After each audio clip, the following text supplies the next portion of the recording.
సంఘము అంటే the body of Christ. సంఘానికి శిరస్సు ఎవరు? క్రీస్తే. అంటే ఇప్పుడు భూమి మీద సంఘము అనేది ఉంది అనేది నిజమైతే, సంఘానికి శిరస్సు యేసుక్రీస్తు ప్రభు అయితే, ఇప్పుడు ఈ భూమి మీద యేసు ప్రభు ఉన్నాడా?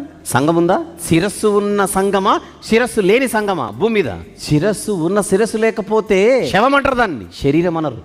సంఘము కేవలం మొండెము మాత్రమే ఉన్నది కాదు, ఇట్ ఈస్ కంప్లీట్ బాడీ. సంఘము శవము అని పిలువబడిందా, శరీరం అని పిలువబడిందా? శరీరము, బాడీ. ఇది క్రీస్తు యొక్క శరీరము.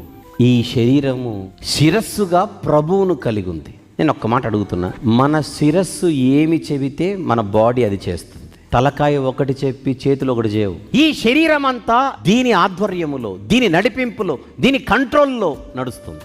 ఇప్పుడు చెప్పండి, నిజమైన సంఘస్థులు ఎవరు?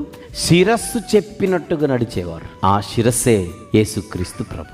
నా చేతులతో నేను చేసే పనిని బట్టి నా శిరస్సును గుర్తిస్తారు. నేను చేతితో పని చేస్తే నా చెయ్యి చేసే పని ఒకటి, నా తల చేసే పని ఒకటి ఉండదు. ఇది మొత్తం అన్నిటికీ ఆపాదించబడుతుంది. అంటే నా చెయ్యి నా తలను రిప్రజెంట్ చేయాలి, చూపించాలి. నా కాళ్ళు, నా తల, నా శిరస్సు చెప్పినట్టుగా నడవాలి. నా మనస్సు ఒకటి చెబుతూ నా చేతులు ఒకటి చేస్తే, నా మనస్సు ఒకటి చెబుతూ నా శిరస్సు ఒకటి చెబుతూ నా కాళ్ళు ఒకటి చేస్తే ఇది సమన్వయం అనరు. ఇంతకు ఈ శరీరానికి ఇదేనా తల, లేకపోతే మరొకట? ఇంతకు ఈ శిరస్సుకి ఇదేనా శరీరం, మరొకట అని ప్రశ్నించాల్సి వస్తుంది.